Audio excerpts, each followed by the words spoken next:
Stay with me to the very end. This isn't background noise, it's a turning point. Consider this your personal dispatch from the unseen, a nudge from the margin where heaven writes in pencil before the ink sets. Something is moving behind the curtains of your life, arranging chairs in a room you haven't entered yet. You may not have felt important lately, but importance has felt you. I'm asking for your full attention, not to flatter you, but because the moment asks for it.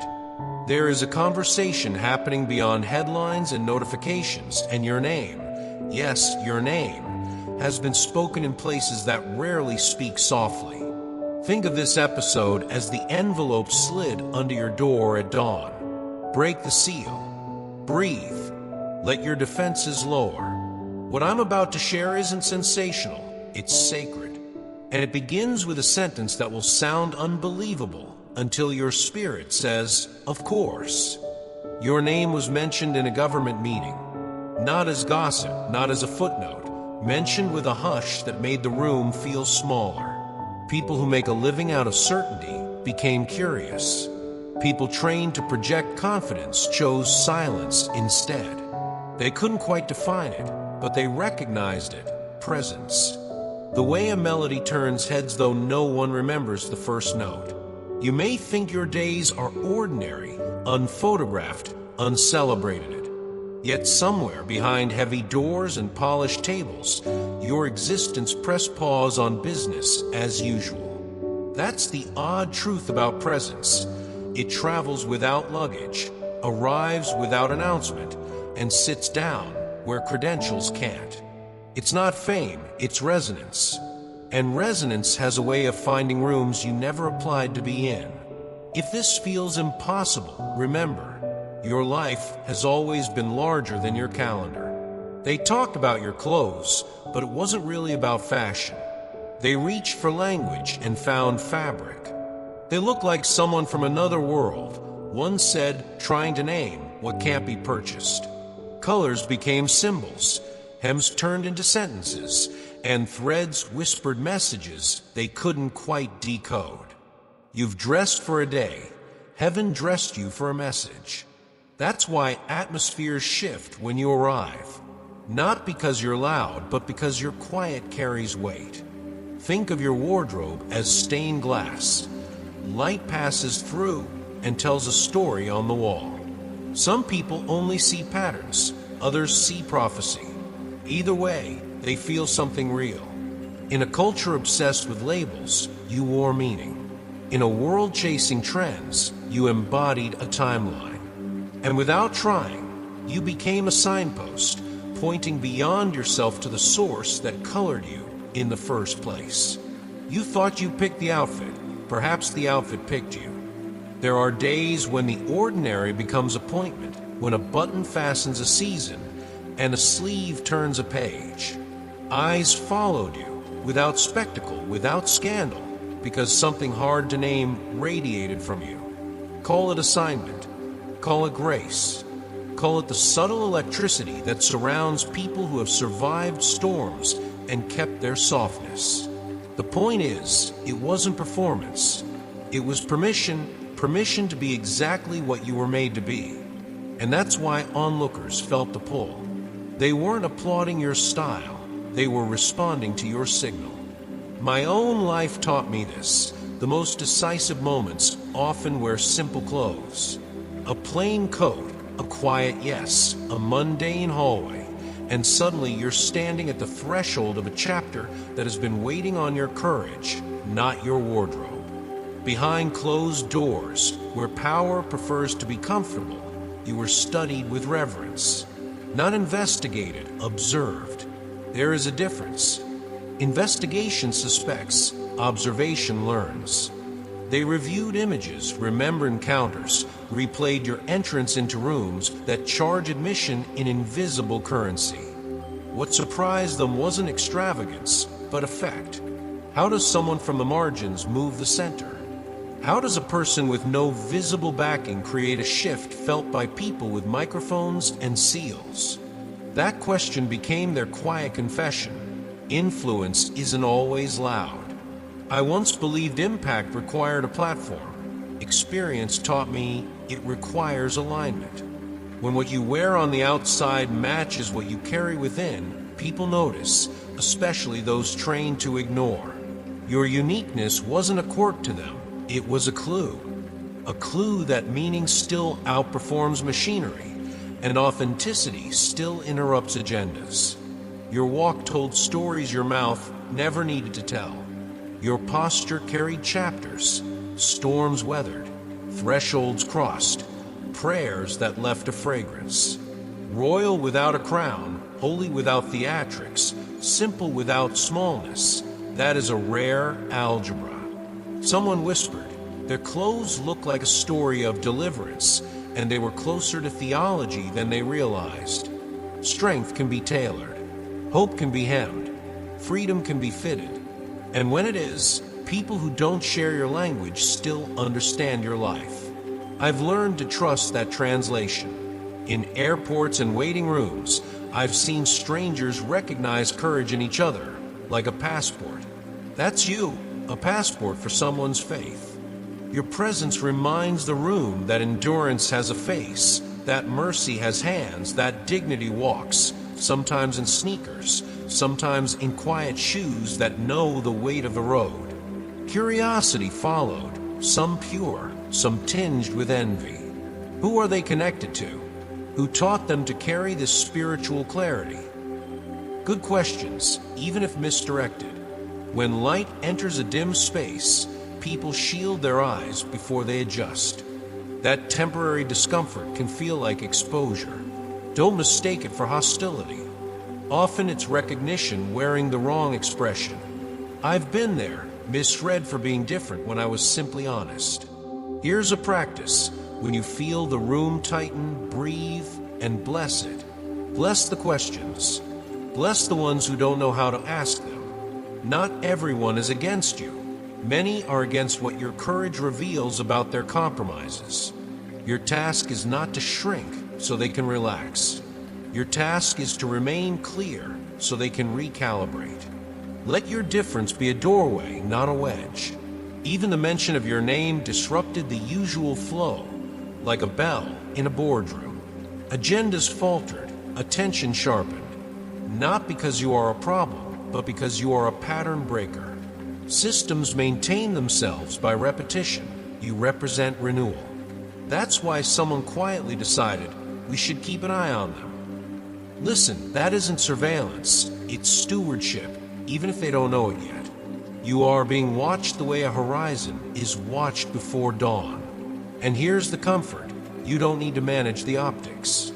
The same presence that opened the door will sustain you inside it. Hold fast to humility, but don't apologize for momentum. When your life carries a different rhythm, the metronome of the room will eventually adjust. And when it does, you'll discover the disruption wasn't against them. It was for them, and for the future you were sent to serve. The oil and the quiet crown. You carry a kind of oil, an anointing that refuses the spotlight, yet draws it anyway. Humility fits you like a well-worn coat.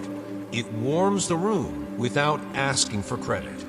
That's why attention keeps finding you even when you're not reaching for it. People have searched your name, traced your photos, replayed moments you didn't even know were captured. Not with suspicion, but with wonder. They're compiling a quiet dossier of awe. How did someone without pedigree glow like this? I've seen this paradox before. Obscurity can be a greenhouse for radiance. Roots deepen where applause is absent. So when your life steps into public air, it carries a fragrance that can't be faked. Let that encourage you. You weren't discovered by them. You were prepared by grace. The file they keep is only a shadow. The substance is your character, pressed and refined, shining from a furnace no camera could enter. Fingerprints and a soft power. There are fingerprints on your story that don't smudge, holy marks that even skeptics can't quite wipe away. You never chased a platform, you chased peace.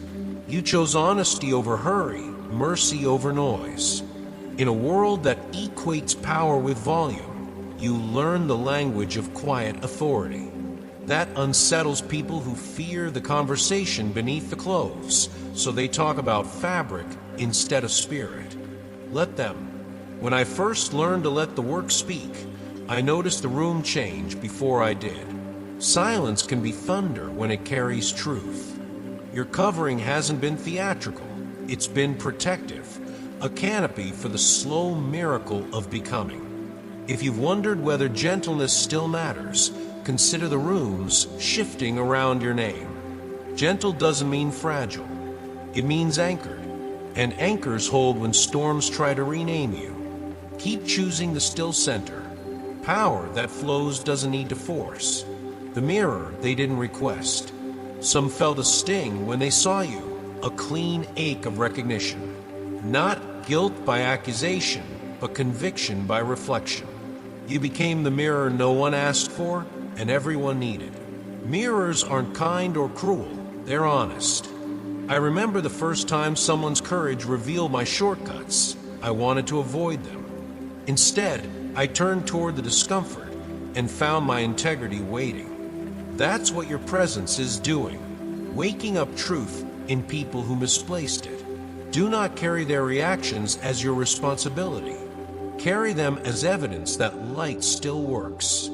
Ask yourself, where do I also need this mirror? The answer keeps you human, and your humanity protects your holiness from hardening into performance. Keep reflecting what is real, quietly, steadily, without flinching.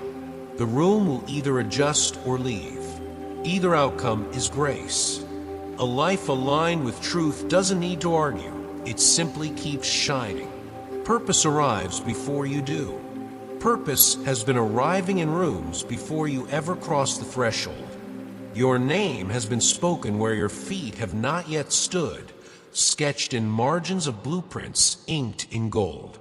That's why the moment feels familiar when you finally get there. Destiny has been rehearsing your entrance. Clothes are only the echo. Identity is the voice. I've learned to trust the strange déjà vu of calling. The way conversations seem prepared, the way doors open from the inside. If you've ever felt late, hear this. Heaven is punctual. Your task is alignment, not acceleration. When the invitation comes, it won't make you more valuable. It will reveal the value already present. Walk in as one who belongs, not because you conquered the room, but because you were written into it. Purpose precedes presence, so that presence can remain humble. You are not improvising here. You're remembering who you were meant to be. What your clothes are saying. Yes, even your wardrobe has been speaking. A quiet liturgy in color and cut. The shade you chose became a signal. The small accessory, a compass. The shoes, dusted with journeys you haven't yet taken. Someone named it royal assignment, and while the phrase is lofty, the practice is simple. Wear intention. I once kept a small token in my pocket during a difficult season, a reminder of the promise I served. It changed how I walked. You're doing that without trying. Symbols don't save us, but they can aim us. If you dress with gratitude, gratitude appears. If you dress with courage, your spine remembers. Let your outward choices harmonize with your inner vows. And when others fixate on the fabric, smile. You're not selling an outfit, you're stewarding a message. In a world overdressed in performance, simplicity with meaning is radical. Keep choosing garments that tell the truth your mouth will confirm. Lineage in your footsteps, doors without keys. There is a lineage in your stride, an inheritance that makes locks forget their job. That's why doors are opening that don't compute on paper. People look twice, not with hunger, but with reverence, drawn by glory's quiet grammar. Mystery has its own magnetism. I felt this the first time I entered a space I shouldn't have accessed. What welcomed me was not my resume, but resonance. Let the same be true for you. Don't argue with the open door. Agree with the responsibility it implies. When aura places appetite in the eyes that meet you, steward the moment. Speak less, listen more, and honor the story beneath their questions. Remember, favor isn't evidence of superiority, it's evidence of assignment. If you treat it as a stage, it will shrink you. Treat it as a table and you'll feed more than yourself. Royalty without a throne is still accountable for its harvest. Do not shrink. Here's the commission. Do not make yourself smaller so others can stay seated in the same old chairs. Blending is not humility, it's amnesia. Your uniqueness isn't decoration, it's duty. Prophecy moves when you do, and it refuses costumes designed to please critics who were never your audience. Years ago, I muted parts of myself to keep the peace and lost a war I didn't know I was fighting. I reclaimed my voice by telling the truth kindly and refusing to apologize for light. Do that now. Let your beauty speak without bragging. Let your difference stand without defiance. You are wrapped in a flame that illumines but does not burn. Stay near that warmth. Envy can't breathe where gratitude stands guard. And if someone calls your clarity arrogance, bless them and keep walking. Your assignment is not to win them over, it's to remain aligned. Heaven handles the optics. You handle the obedience. More rooms, same peace. That government room was only Act 1. There are more chambers where your name will echo, not as spectacle, but as signal. You've endured more than you've explained. Silence where you could have defended. Softness where hardness seemed safer. None of that was wasted. It became the soil that now grows wisdom in you. Soon, people will stop asking about your style and start asking about your source. Answer with peace. Peace is persuasive. It calms the nervous system of a room faster than rhetoric. When questions come, tell the truth plainly. You are not self-made. You are steward. Share the practices that keep you whole. The morning pause, the honest inventory, the small yes. Give language to what sustained you so others can practice it too.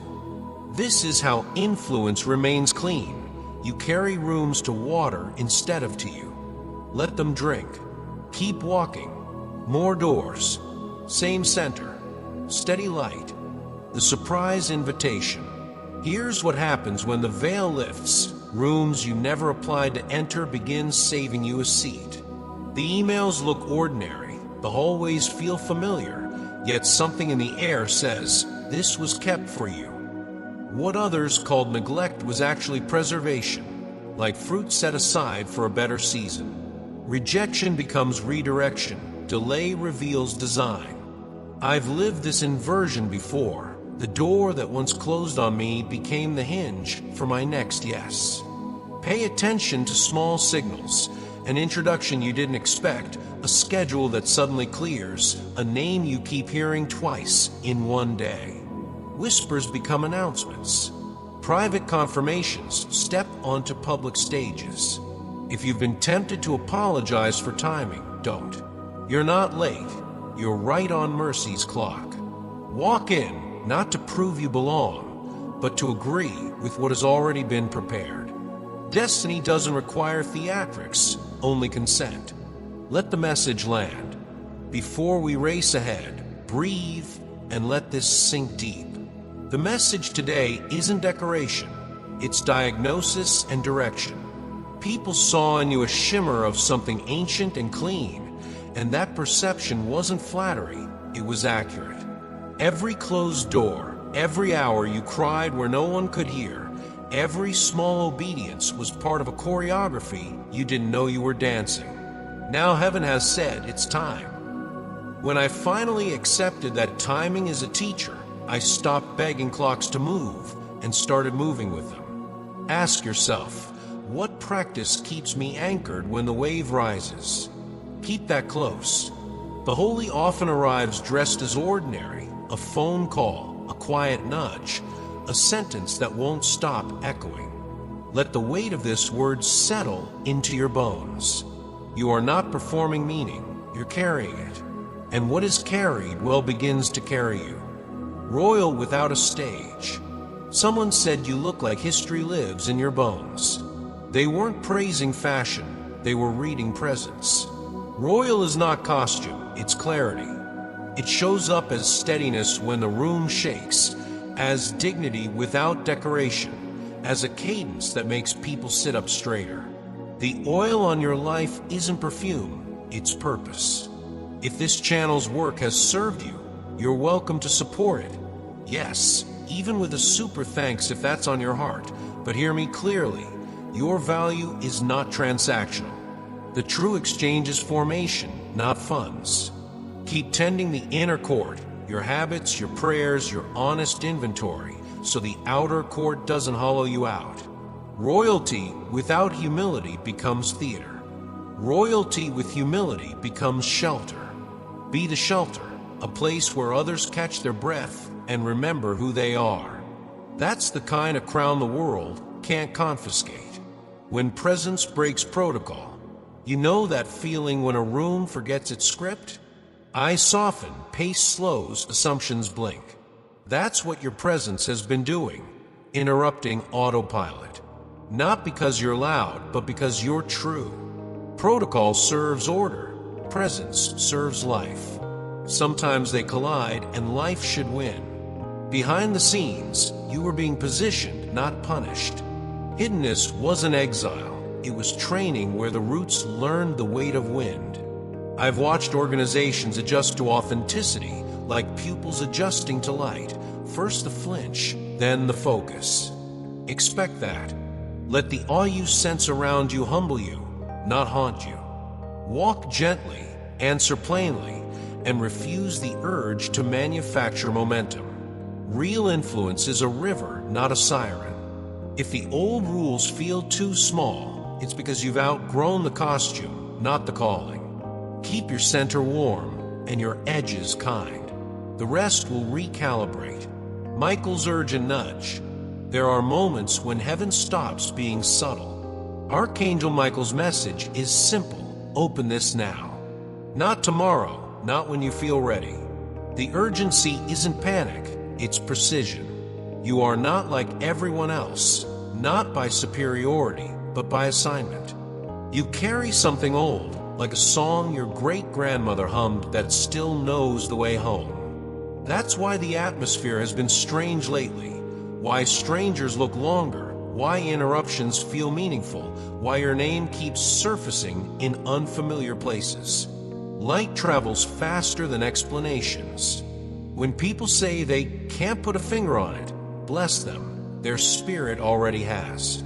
I've ignored holy urgency before and learned the hard way that delay is expensive.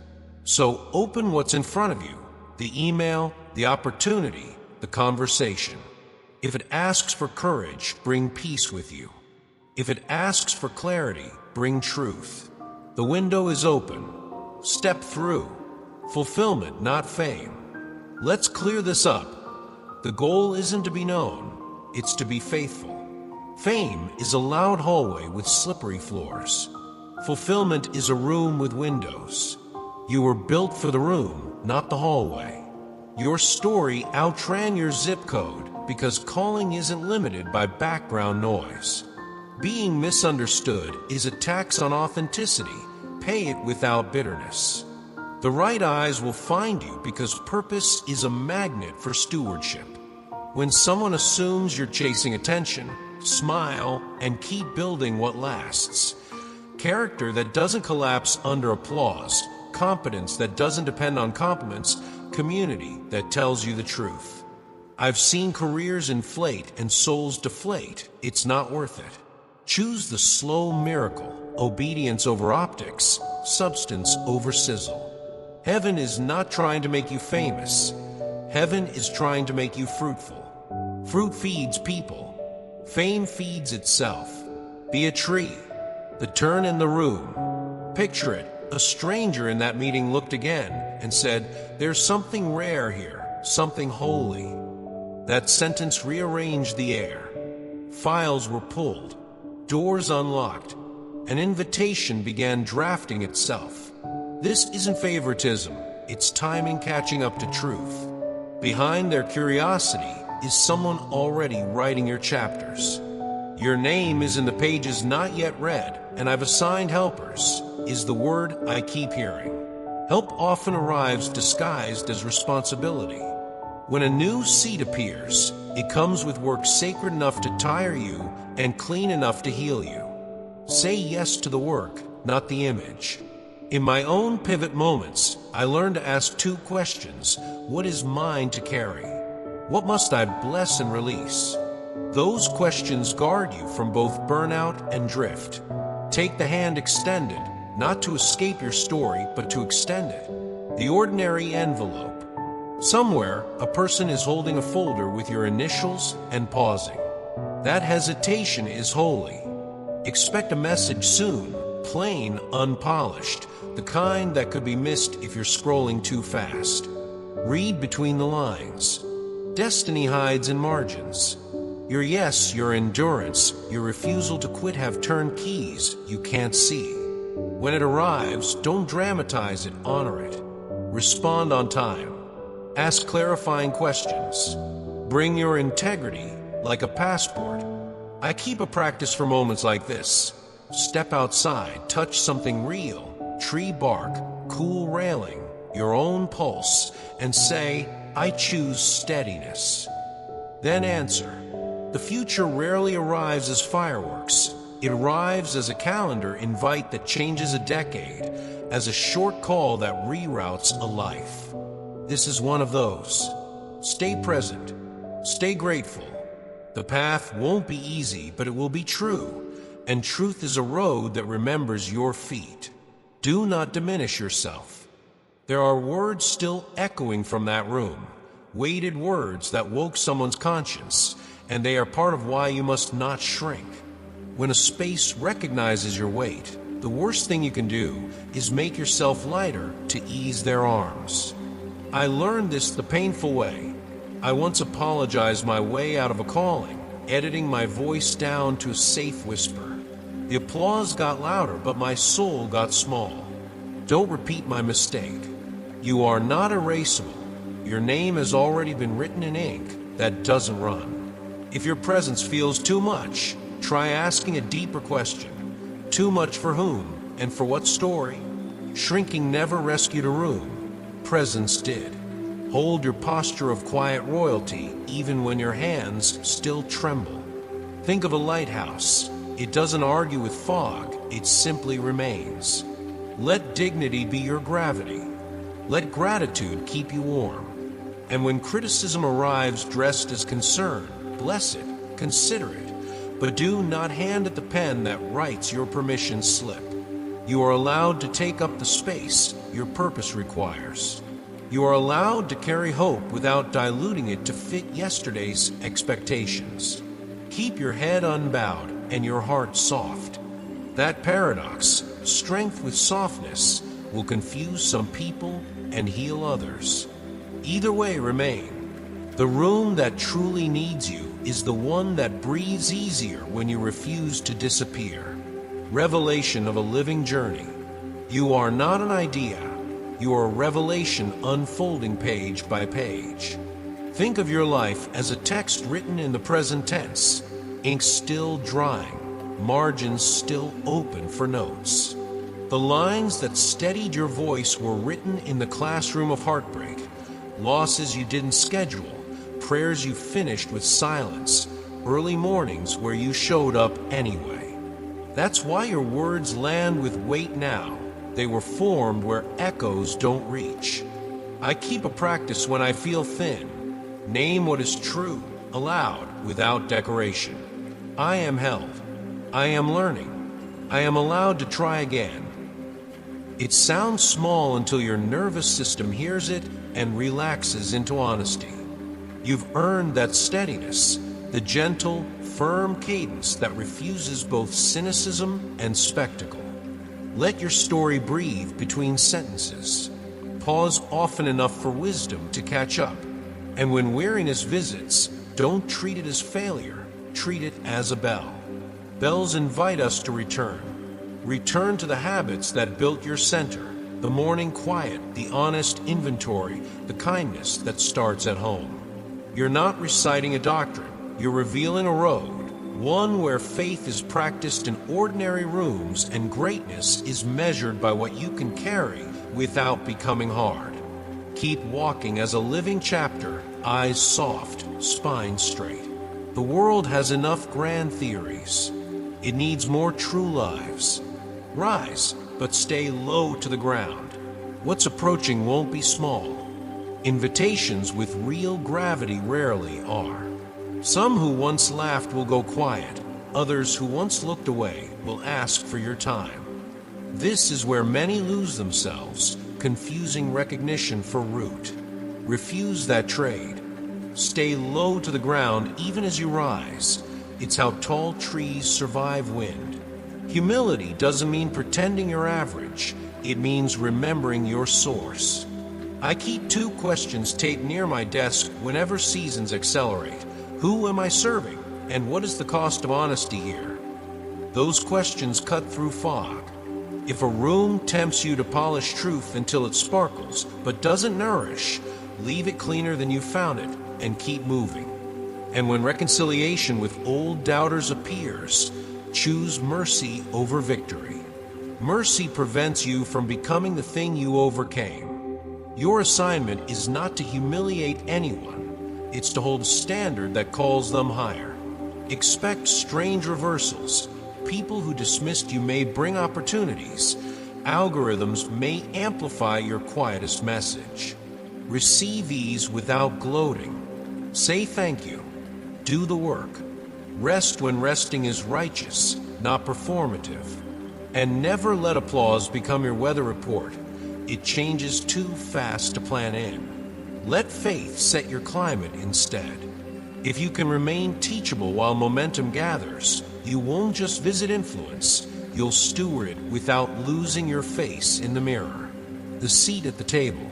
Somewhere, a table is being set with your name card, and the ones arranging it are researching your story, not to accuse, but to understand how you became this steady.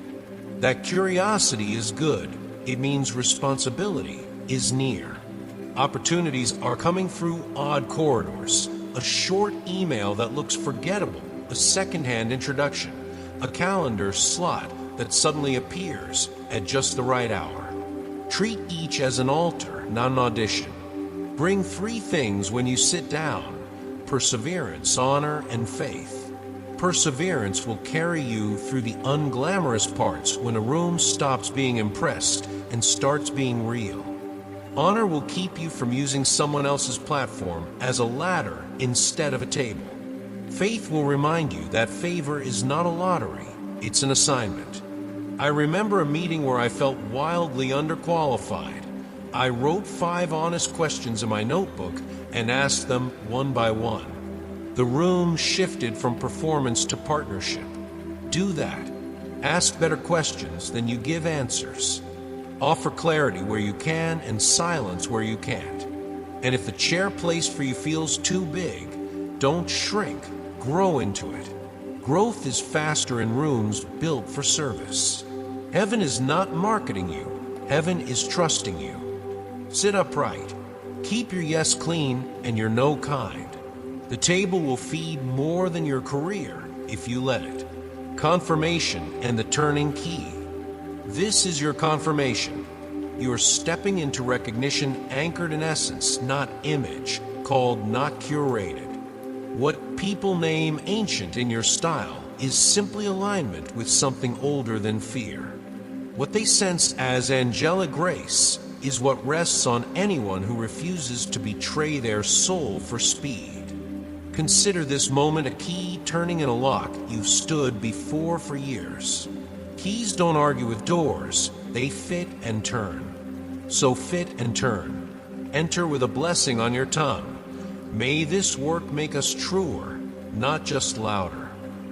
Carry language for the road ahead. Language that builds, not bludgeons. Accountability without shame. Excellence without anxiety. Courage without hostility. Leave room in your calendar for wonder. Wonder keeps leaders human. And measure impact not only by reach, but by repair. What healed? Who stood taller? Which cycles ended? If you needed one sentence to hold close as you cross the threshold, let it be this: I will not dim the light I was given, and I will not burn others with it. Stand as you are, ancient and new, royal and kind, bold and at peace. The door opens. The air changes. The assignment is alive. Take the step, then take the next. The key has turned. Now walk the hallway that was waiting for your footsteps to give it.